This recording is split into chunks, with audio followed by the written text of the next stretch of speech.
atau tidak? Kalau ada tolong dibersihkan ya. Tidak ada, Bu. Di atas meja tolong dirapikan dulu. Buku selain pembelajaran PPKN tolong disimpan ya. Iya, Bu. Bagus sekali. Nah, sebelum memulai pembelajaran kita akan berdoa dulu. Saya satu ke depan memimpin doa. Saya, Bu. Ya, Mbak Ropi silakan. Baiklah teman-teman, sebelum belajar ada baiknya kita berdoa. Berdoa mulai. Selesai. Ya, baik. Terima kasih Mbak Novi. Jelas, sebelum memulai pembelajaran Ibu akan presensi dulu ya. Biar Ibu tahu hari ini siapa aja yang nggak hadir. Hari ini tidak hadir siapa? Hadir semua, Bu. Ya, bagus sekali. Tingkatkan terus kerajinannya.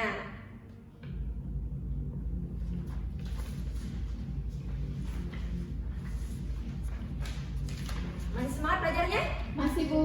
Ya, bagus.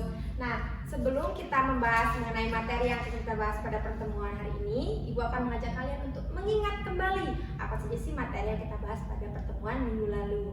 Nah, di sini ada yang masih ingat minggu lalu kita membahas materi mengenai DPR. Ya, bagus sekali. Kita minggu lalu membahas mengenai DPR sebagai lembaga negara menurut Undang-Undang Dasar tahun 1945. Nah, pokok yang kita bahas apa saja? Saya, Bu. Ya, Mbak Nopi? Mengenai keanggotaan DPR, fungsi DPR dan juga hak DPR. Ya, jadi minggu lalu kita membahas mengenai keanggotaan DPR, fungsi DPR serta hak DPR. Nah, di sini yang masih ingat apa itu fungsi DPR?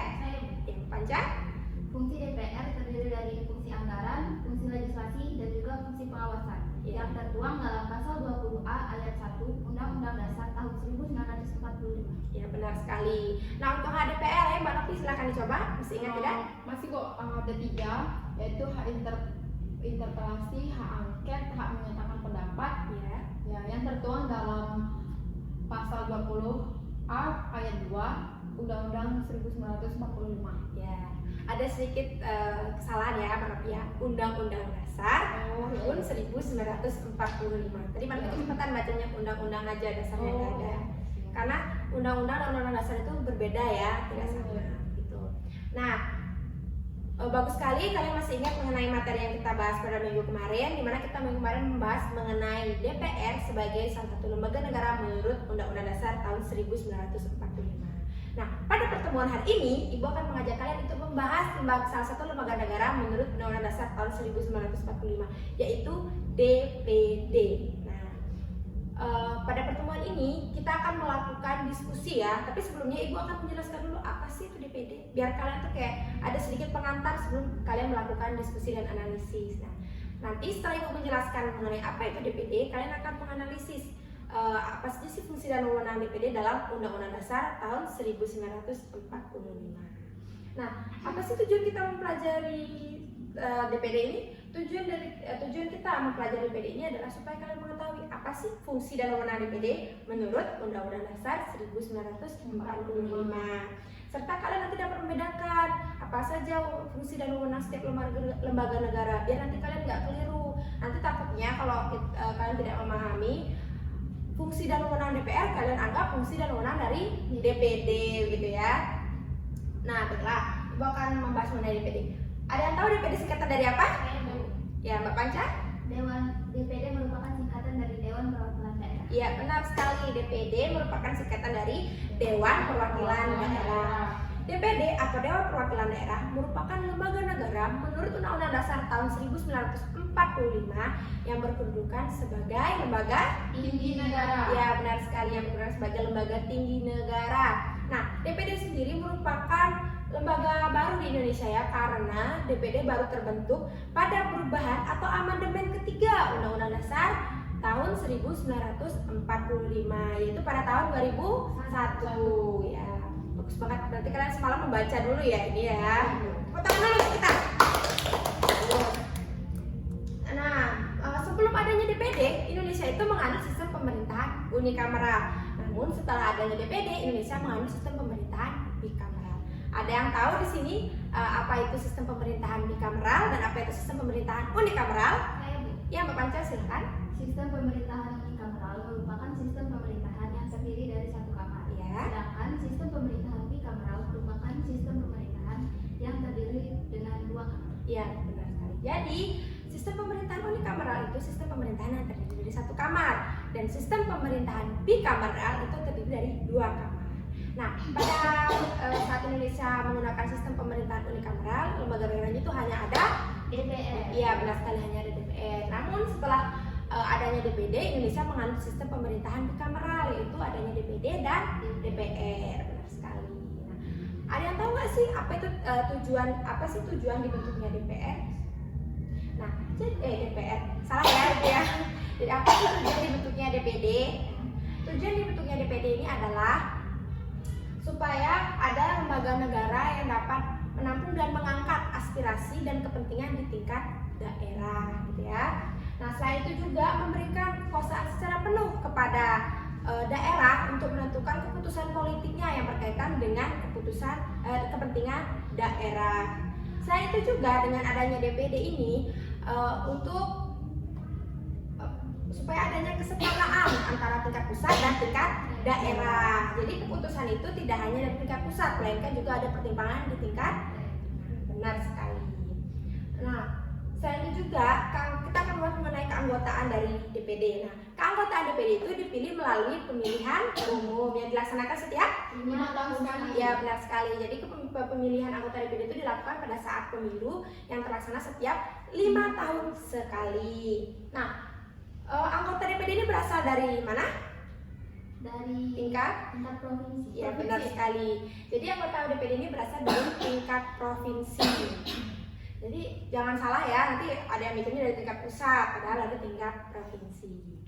Nah, baiklah, sepertinya hanya itu saja yang akan Ibu jelaskan. Sekarang Ibu akan meminta kalian untuk melakukan diskusi dan analisis mengenai apa saja sih fungsi dan wewenang DPD menurut Undang-Undang Dasar tahun 1945. Nanti dicatat ya hasilnya. Setelah itu kita akan membahas bersama apa saja sih hasil analisis kalian. Ibu akan membagikan kertas, nanti jawabannya ditulis di kertas ini ya. Nah, untuk Mbak Novi dan ini untuk Mbak Panca. Ibu akan memberikan waktu selama 5 menit. Jadi cepat ya. Ibu.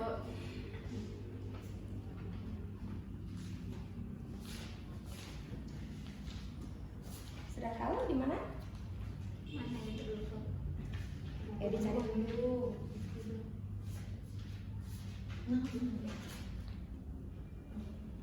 Ini kan bukan keseluruhan ya.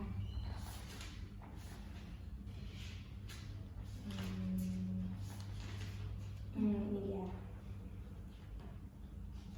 Oh ya, gue mau tanya sama kalian. Ada yang tahu nggak bintang ini artinya apa? Bintang itu merupakan perubahan amandemen. Ya, jadi ini bintang 3. Jadi amandemen keberapa? Ketiga. Ya benar sekali. Kalau bintang 1 artinya amandemen perubahan pada amandemen pertama. Bintang 2 perubahan amandemen kedua. Dan yang ini bintang 3 berarti perubahan pada amandemen ketiga. Iya benar sekali. Ayo ditulis. Nanti bila ada yang kurang jelas bisa kalian tanyakan ya, karena kita akan berdiskusi. Ibu.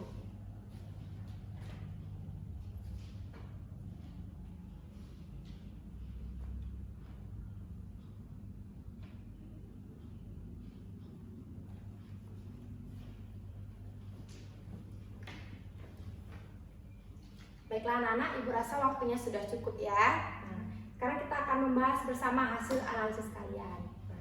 Nah, siapa yang mau membacakan pertama hasil analisisnya? Ya, Mbak Panca silahkan.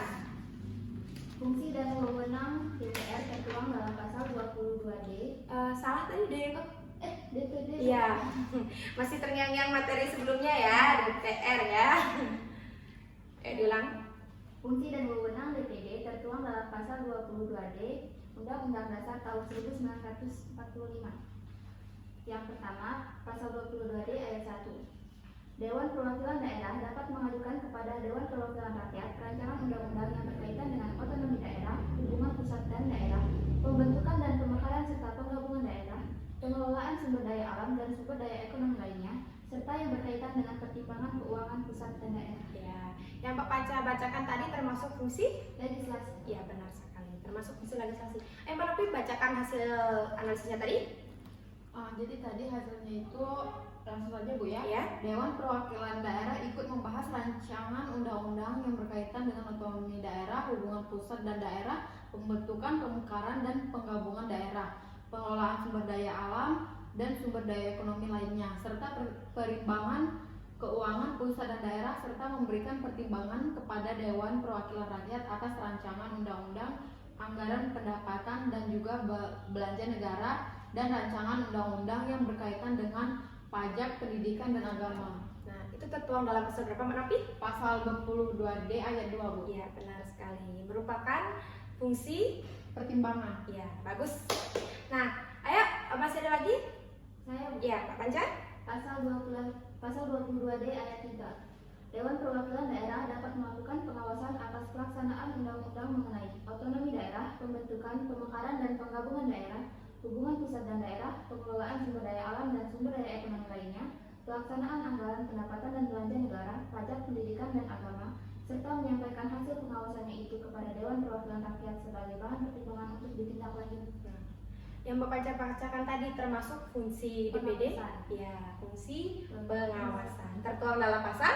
22D ayat 3. Iya, benar sekali. Jadi fungsi dan wewenang DPD dalam Undang-Undang Dasar tahun 1945 itu tertuang dalam pasal 22D dari ayat 1 sampai ayat 3 ya. Baiklah, tadi itu yang hasil diskusi kalian. Ada yang kurang jelas bisa kalian tanyakan? Saya, Bu. Ya, Mbak Nopi? Saya ingin bertanya, Bu, dalam pasal 20C ayat 2 kan itu menyatakan bahwa anggota Dewan Perwakilan Daerah dari setiap provinsi jumlahnya sama. Jadi jumlah perwakilan anggota DPD setiap provinsi ada berapa, Bu? Nah, di sini ada yang mau mencoba menjawab? Saya, Bu. Ya, Mbak Panca silakan. Anggota DPD dari setiap provinsinya itu terdiri dari 4 orang. Nah, 4 orang ya. Berarti kita Indonesia punya berapa provinsi? 34. Nah, setiap provinsi itu ada 4 perwakilan anggota DPD dan Indonesia mempunyai 34 provinsi. Jadi total keseluruhan anggota DPD di Indonesia ada berapa? 136. Iya, bagus. Nah, ada lagi yang ingin dipertanyakan? Saya, Bu. Ya, Mbak Panca? Apakah pengurus partai politik dapat menjadi anggota DPD? Nah, ada yang tahu tidak? Ada yang mau mencoba menjawab? Saya, Bu. Ya? Menurut saya sih tidak bisa, Bu. Ya, benar sekali. Jadi pengurus partai politik itu tidak bisa menjadi anggota DPR. Ada yang tahu alasannya? Nah, jadi syarat menjadi anggota DPD itu adalah tidak merupakan anggota dari partai politik atau non partai politik, gitu ya. Nah, itu kan pengurus partai politik. Jadi dia mempunyai jabatan juga di partai politik dan dia juga tergabung sebagai anggota partai politik. Jadi pengurus partai politik itu tidak bisa menjadi anggota DPD. Nah, selain itu juga hal ini ditetapkan melalui putusan Mahkamah Konstitusi nomor 30 tahun 2018 di mana pengurus partai politik itu tidak bisa menjadi anggota DPD. Alasannya karena bertentangan dengan Undang-Undang Dasar tahun 1945. Nah, nanti takutnya itu terjadi rangkap jabatan, jadi memegang 2 jabatan, sudah sebagai pengurus di partai politik, sebagai pengurus juga di Dewan Perwakilan Daerah DPD ya. Ada yang masih mau ditanyakan lagi? Tidak, Bu. Cukup. Sekian ya, cukup ya. Nah, baiklah, Ibu akan untuk mengetahui sejauh mana sih kalian memahami mengenai materi yang kita bahas pada hari ini, Ibu akan memberikan kalian soal ya. Nanti dijawab soalnya. Ibu cuma pengen tahu kok sejauh mana kalian memahami materi hari ini. Jadi kalau nanti ada yang sekiranya belum paham, kita akan membahas kembali biar kalian benar-benar paham ya. Silahkan dikerjakan. Ibu beri waktu selama 3 menit. Soalnya cuma 5 kok ya. Jadi pasti bisa. Yang Mbak Nopi silakan.